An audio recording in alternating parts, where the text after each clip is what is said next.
现在很多人啊，最大的烦恼不是没车、没房，也不是没对象，而是没头发。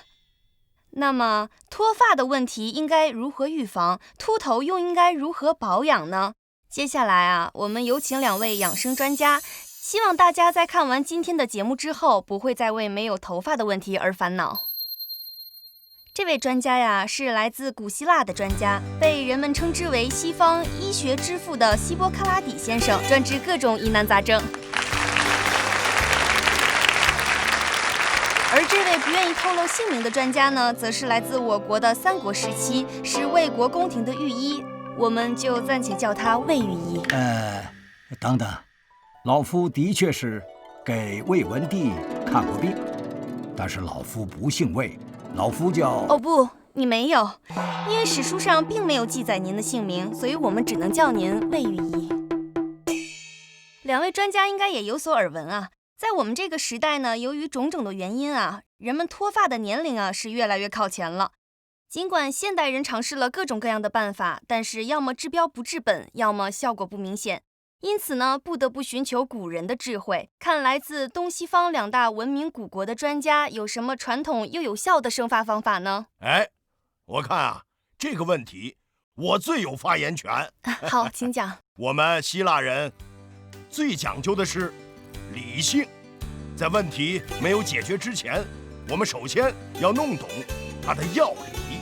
哦，听起来很有道理啊。地球好比是我们的脑袋，你说，那我们的头发应该是什么？那我们的头发就像是大地上的一草一木。你说说，那些橄榄树种的庄稼，用什么方法能让它长得最快？金克拉不，当然是给农作物施肥了。在我们生活当中，这什么肥料啊最好？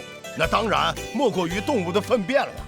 所以我用新鲜的鸽子的粪便涂在头上再混合辣根儿、甜菜根儿和各种各样的香料辅助治疗这样就有更有效的生发的效果。我说这位希波克拉底大人，我知道你们西方国家有一个很有名的专用名词，叫希波克拉底的花环，来表示这个人的秃头，是不是这个意思啊？那个魏太医啊，您可别这么说。我是秃顶，但是我对这些秃顶脱发呀更有研究了解我跟你讲这新鲜鸽子粪治脱发呀，只是我的方案之一。作为西方古典医学的骄傲，我还有更好的治疗脱发的方法通过我敏锐的观察我了解到我们波斯国王的那个宫廷卫队，他们从来不存在着脱发和掉发的问题后来我经过研究发现他们在25岁进宫之前就被阉割掉了。我感觉这掉不掉头发，这与阉割就有关系。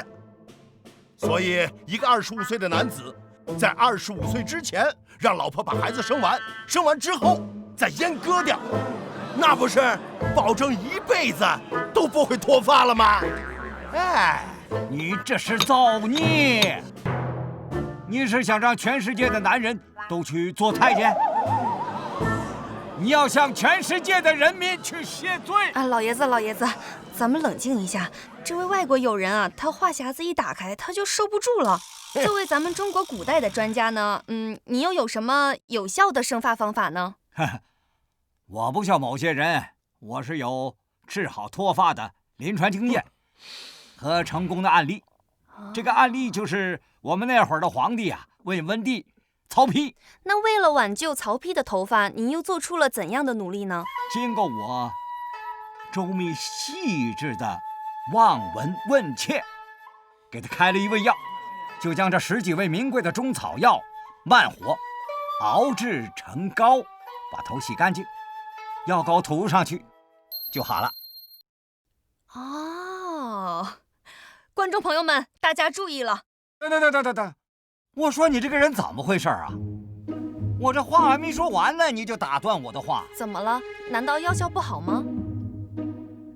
这个药效嘛，当然好了，药效是有相当的保证的。自从魏文帝用了我的药膏之后，再也没有掉过头发。哦，那这样说来的话，这个方法是真的很有疗效啊。那在曹丕用完之后，有没有脱发问题得到改善呢？